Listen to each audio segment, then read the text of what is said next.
Hi friends, welcome to Rekha home kitchen. இன்றைக்கி நம்ம செய்ய போகிறது பார்த்திங்கன்னா நெய் உருண்டை. அதுக்கு தேவையான பொருட்கள்லாம் ஃபஸ்ட்டு பார்த்துடலாம். அதுக்கு தேவையான ஃபஸ்ட்டு பொருள் என்னென்னு பார்த்தீங்கன்னா உடச்சக்கல்லை. இது வந்து நாங்கள் ஒரு பவுல் எடுத்திருக்கோம். அதுக்கப்புறம் சுகர் நாங்கள் எடுத்திருக்கோம். அப்புறம் 2 ஏலக்காய், அப்புறம் கொஞ்சோண்டு நெய். இது மட்டும்தான் இதுக்கு தேவையான பொருட்கள். இப்போ வந்து ஃபர்ஸ்ட் நம்ம இந்த உடச்சக்கல்லையை வந்து ஜாரில் போட்டு நல்லா பவுடராக அரைச்சிக்கலாம். அப்புறம் வந்து இந்த சுகரையும் நல்லா பவுடராக அரைச்சி வச்சுக்கலாம். இப்போ நம்ம மிக்ஸி ஜாரில் சர்க்கரையை போட்டு நல்லா அரைச்சிட்டு வந்துடலாம். நம்ம வந்து சுகரை நல்லா பவுடர் பண்ணிட்டோம். இப்போ நம்ம பவுலில் ட்ரான்ஸ்லேட் பண்ணிடலாம். இப்போ நம்ம நெக்ஸ்ட் ஸ்டெப் என்னென்னு பார்த்தீங்கன்னா, நம்ம இந்த உடச்சக்கல்லையை நல்லா அரைச்சிக்கலாம். நம்ம இந்த அரைச்சி வச்ச உடச்சக்கல்லை ரெடி ஆகிடுச்சு. இப்போ நம்ம மிக்சிங் பவுலில் போட்டுடலாம்.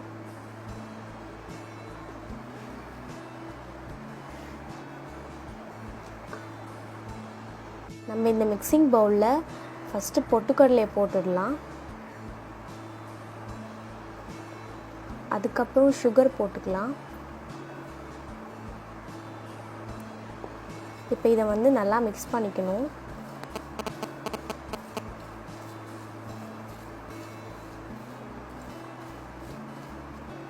இப்போ வந்து நம்ம கீ ஆட் பண்ணிக்கலாம்.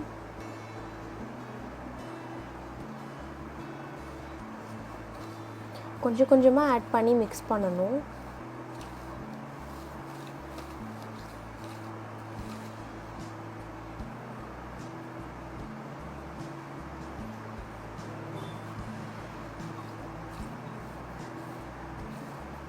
நல்லா மிக்ஸ் பண்ணிக்கலாம். கீயை வந்து கொஞ்சம் கொஞ்சமாக ஊற்றி மிக்ஸ் பண்ணலாம். அப்போ தான் வந்து உருண்டை பிடிக்க நல்லாயிருக்கும். அப்போ தான் சூப்பராக வரும். கொஞ்சம் கொஞ்சமாக ஆட் பண்ணிக்கலாம்.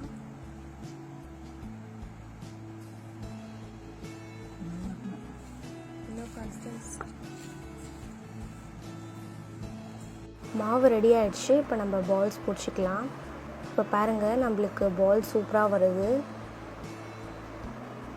கொஞ்சம் கொஞ்சமாக குட்டி குட்டியாக பால் பிடிச்சி வைக்கலாம்.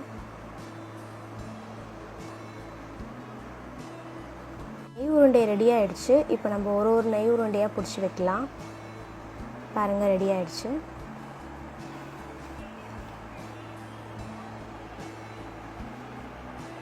நம்ம உடச்சக்கல்லை நெய் உருண்டை ரெடி ஆகிடுச்சு. நீங்களும் செஞ்சு பார்த்துட்டு எப்படி இருக்குன்னு சொல்லுங்கள். வீடியோ பிடிச்சிருக்கவங்க லைக் பண்ணுங்கள், சப்ஸ்கிரைப் பண்ணுங்கள். மறக்காமல் எங்கள் சேனலை சப்போர்ட் பண்ணுங்கள். தேங்க்யூ ஃபார் வாட்சிங்.